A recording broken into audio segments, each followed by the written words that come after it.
Hey guys, what's up? Welcome to another episode of One Pack Snipe! So, little backstory.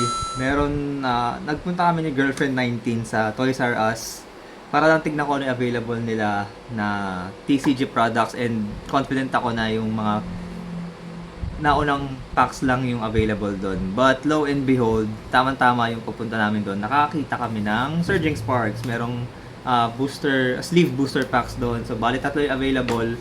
Isa lang sana kukuhain ko, pero yung isa sponsored by the Girlfriend 19. So, thank you so much.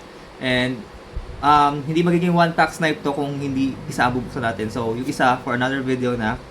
Simulan mo natin kay Pikachu. Ito. Again, a little backstory. Yung nagbukas ako ng sleeve booster packs ng Surging Sparks.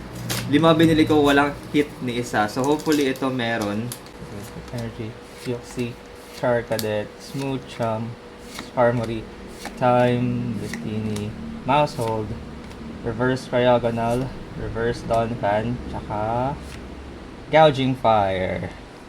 So, wala tayong nakuha sa pack na to. Pero, may isa pa tayo for the next video.